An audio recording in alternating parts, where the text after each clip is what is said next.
Hello students, in today's session let us learn about the evolution of goods and services tax or GST.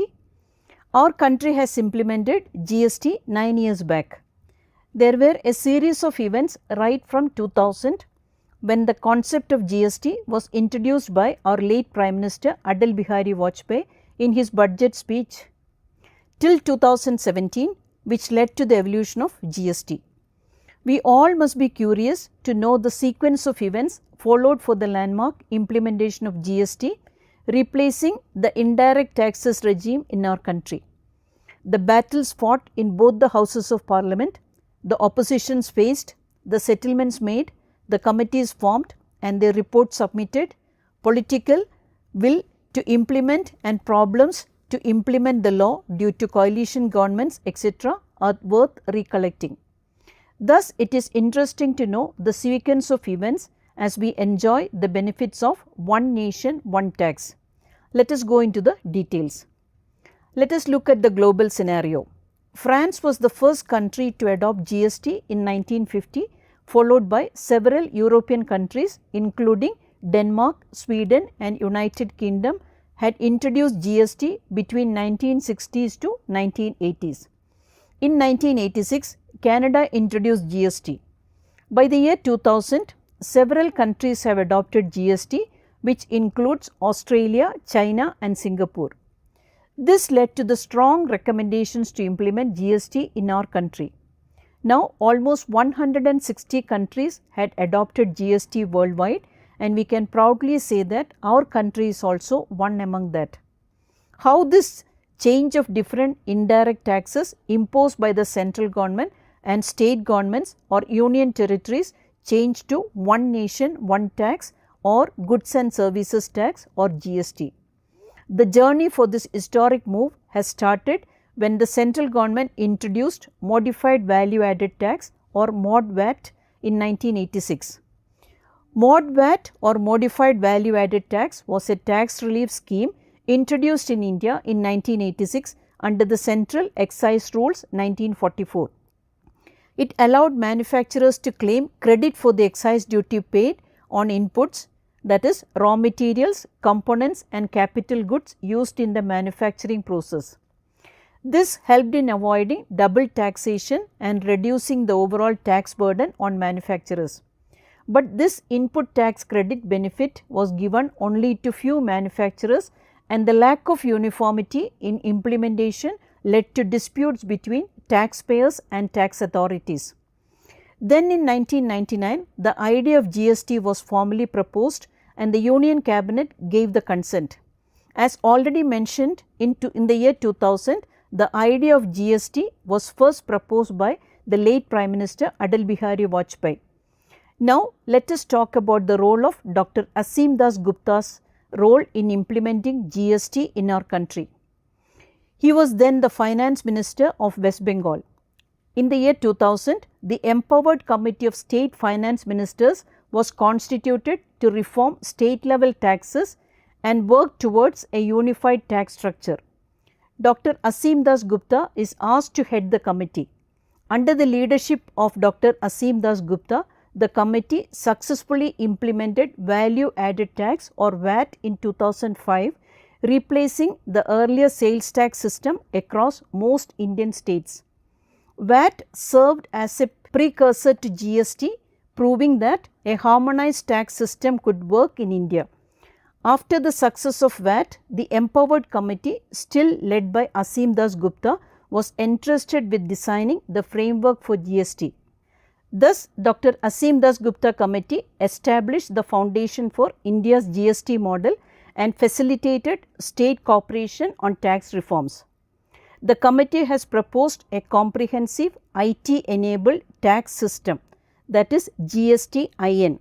Thus, we can say that though the committee recommendations were delayed to implement, many of the committee's recommendations were retained in India's final GST framework. Then, when we talk about the evolution of GST, we have to discuss about the role of another committee headed by Dr. Kelkar called Kelkar Committee. Dr. Kelkar Task Force on Indirect Taxes was constituted in 2002 under the chairmanship of Dr.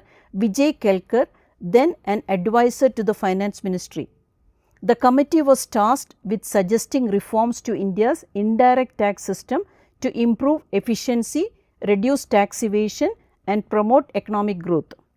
The committee recommended and proposed a nationwide goods and services tax or GST to replace multiple indirect taxes such as excise duty, VAT, service tax and CST, that is central sales tax. The committee also recommended that GST should have a broad-based tax covering both goods and services. Kelkar committee suggested a single unified GST instead of a dual structure, that is CGST and SGST. This is aimed to eliminate cascading effects, that is tax on tax, and improve tax compliance. Though we are following dual GST system now, Kelkar committee faced some challenges in implementing GST. Although the Kelkar committee laid a strong foundation for GST, its recommendations faced resistance from some states fearing revenue loss. The government later formed the Asim Das Gupta committee in 2007 to 2011 to develop the implementation framework leading to final adoption of a dual GST model, that is CGST plus SGST. Which system we follow now? Many of Dr. Kelkar's recommendations were incorporated into the final GST Act implemented on July 1, 2017. Again, GST implementation in our country faced further challenges. Actually, by 2010, GST was supposed to be implemented in our country, but the political turmoil in West Bengal further delayed its introduction of GST. The next step is the legislative reforms for introducing GST in our country. The legislative reforms from 2011 to 2014 are important in this regard. In March 2011, the UPA government introduced the 115th Constitution Amendment Bill in the Lok Sabha to facilitate GST implementation. But later the bill was referred to a standing committee led by former Finance Minister Yashwant Sinha. The committee submitted its report in August 2013. In October 2013, objections raised by the Chief Minister of Gujarat delayed the bill further, leading to not introducing GST in our country. In 2014, when the BJP came to power, the previous bill lapsed since the UPA government lost the election and the BJP government wanted to go ahead with their way of implementing GST in our country. Subsequently, the new Finance Minister, late Mr. Arun Jaitley, reintroduced the GST bill in the Lok Sabha, where the BJP government held the majority at the center and they were in power. Then the BJP government was ready to implement GST Act, making provision for levy and collection of tax on interstate supply of goods and services or both by the central government. This act is called the Integrated Goods and Services Tax Act 2017. In May 2016, the Lok Sabha passed the GST Amendment Bill, setting the stage for its implementation. However, the opposition demanded a review of the GST bill by the Rajya Sabha. In August 2016, the amendment bill was passed. Then, within the next 15 to 20 months, 18 states ratified the Constitution Amendment Bill, accepting and giving way to implement GST for supply of goods and services in the respective states. This is followed by the late President Mr. Pranab Mukherjee giving the approval for GST bill, that is for the GST Act. Finally, on July 1, 2017, after the enactment of necessary laws, the GST Act was officially passed and implemented across the country. Jammu and Kashmir passed its GST Act on July 7, 2017, making GST applicable throughout India. The implementation of GST Act on July 1, 2017 was a historic moment. The Goods and Services Tax or GST was officially launched in India during a historic midnight session of Parliament on July 1, 2017. The session took place in the Central Hall of the Parliament and has reminded us of India's first Independence Day session in 1947. But several opposition parties boycotted the session, saying that with the implementation of GST, the prices of essential goods will increase and it will reduce the price of luxury goods. Now, let us conclude this module looking at the outcome of introducing GST in our country. We can say that GST is based on the principle one nation, one tax.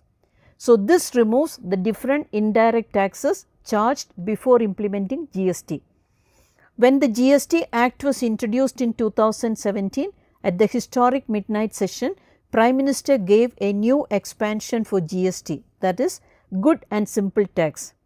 After 9 years of implementing GST, we can also agree that GST is a good and simple tax.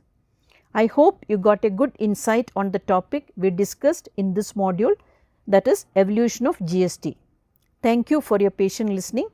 Happy learning. Until we meet with the next module, bye from me. Thank you.